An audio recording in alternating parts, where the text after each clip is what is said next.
সমস্ত আদর্শবান ব্যক্তি হলো নবী মুহাম্মদ রাসূলুল্লাহ সুবহানাল্লাহ।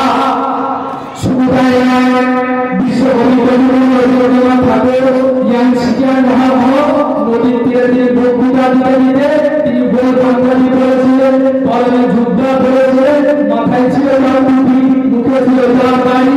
এমনি করে তার ধর্মের মানুষের বলেছে, স্যার আপনি হয়ে হিন্দু ধর্মের মানুষ, তাহলে আপনি কেন পাঞ্জাবি পরে আছেন?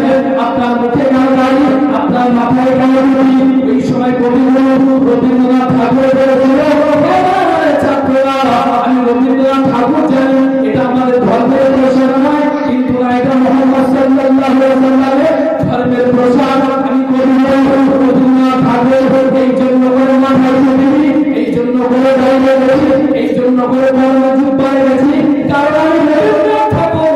আমার মাথায় দাঁড়িয়ে মাথায় টুপি থাকলে আর মুখে দাঁড়িয়ে থাকলে কোনোদিন মলের করে হাত দিতে পারবো না, অবশ্যই আর দুটি কাজ করতে পারবো না। এমনি করে গণতন্ত্র করে আমার পরনে জুব্বা থাকলে মাথায় টুপি থাকলে দাঁড়িয়ে থাকলে চুরি করতে পারবো না, ডাকাতি করতে পারবো না, হিংসা করতে পারবো না, পরনিন্দা পরচর্চা করতে পারবো না। পৃথিবীর মধ্যে সবথেকে উত্তম ব্যক্তি হলো মুহাম্মদ রাসূলুল্লাহ। একবার জোরে বলুন সুবহানাল্লাহ। শুধু তাই না, একজন খ্রিস্টান বিজ্ঞানী যার নাম হলো মাইকেল ইসহাক, তিনি একটা ইংলিশে একটা বই লিখেছিলেন, যে বইটার নাম হলো দ্য 100। অর্থাৎ তিনি ওই দ্য 100 বইয়ের মধ্যে 100 মনীষী জীবনী লিখেছিলেন। কত মনীষী? 100 মনীষী। এমনি করে ওই মাইকেল ইসহাক যে দ্য 100 নামক একটা বই লিখেছিল 100 মনীষী জীবনে, সর্বপ্রথম যে ব্যক্তির নামটা দিয়েছিল সেটা হলো আমার আপনার নবী নূর নবী মুহাম্মদ রাসূলুল্লাহ। আর সুবহানাল্লাহ। শুনলেন আল্লাহ নবী সাল্লাল্লাহু আলাইহি ওয়াসাল্লামের চরিত্র কেমন ছিল, আল্লাহ নবীর আদর্শ কেমন ছিল, বিশ্বনবী ঘরে বিবিদের সঙ্গে যেমন ব্যবহার করতে, ঘরের ভিতরে যেমন ব্যবহার করতে, বাইরে যেমন ব্যবহার করতে, একবার জোরে বলুন সুবহানাল্লাহ। আর আমরা সেই ব্যবহার, আমাদের ঘরে একরকম ব্যবহার আর বাইরের মানুষের সঙ্গে আরেকরকম ব্যবহার। কথা ঠিক না ভুল?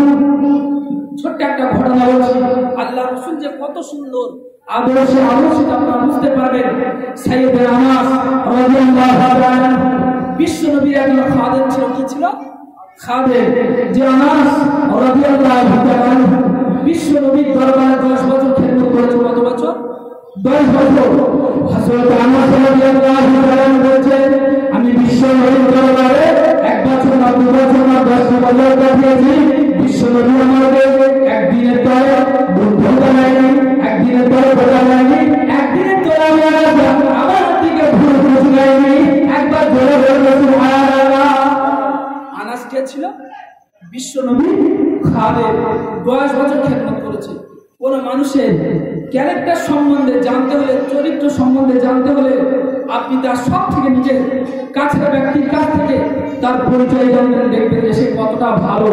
আপনি কোনো গাড়ির ড্রাইভারকে তার চরিত্র সম্বন্ধে জানতে যদি চান, তাহলে তার এই গাড়ির যে কন্ডাক্টর আছে আপনি তাকে জিজ্ঞাসা করবেন। কোন দোকানদারের চরিত্র যদি আপনি জানতে চান, দোকানদারের কর্মচারীর কাছ থেকে আপনি জিজ্ঞাসা করবেন। এমনি করে কোন চাকরিজীবী মানুষ আপনি তার যদি চরিত্র জানতে চান, তার যে সব থেকে কাছের মানুষ আপনি তার কাছ থেকে তার খোঁজ নেবে, সে কতটা ভালো আর কতটা কালো সে বলে দেবে। কথা ঠিক না ভুল? বিশ্বনবী সাল্লাল্লাহু আলাইহি ওয়াসাল্লামের চরিত্রটা কত সুন্দর। এমনি করে হযরত আনাস রাদিয়াল্লাহু তাআলা বলেন, আমি আনাস যখন ছোট, বিশ্বনবী আমার মক্কাতে মুআজ্জামা ত্যাগ করে মক্কা হিজরত করে মদিনার পথে পাড়ি দিয়েছে। হযরত আনাস বলেন, আমি দেখতে পেয়েছি মক্কা থেকে রাসূল আমার মদিনায় চলে গিয়েছে। মক্কার মানুষেরা আল্লাহ রাসূলকে এতটা ভালোবাসে, মদিনার মানুষেরা এতটা ভালোবাসে, রাসূলকে দেখার জন্য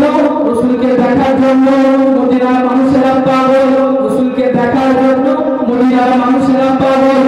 হযরত আনাস রাদিয়াল্লাহু তাআলা হুজুর আমার বলেন, রাসূলকে দেখার জন্য, রাসূলের গৌরব জানানোর জন্য, রাসূলকে সাধুবাদ জানানোর জন্য, রাসূলকে মুবারকবাদ জানানোর জন্য মদিনার মানুষেরা যা যা সমর্থন ছিল সমর্থন অনুযায়ী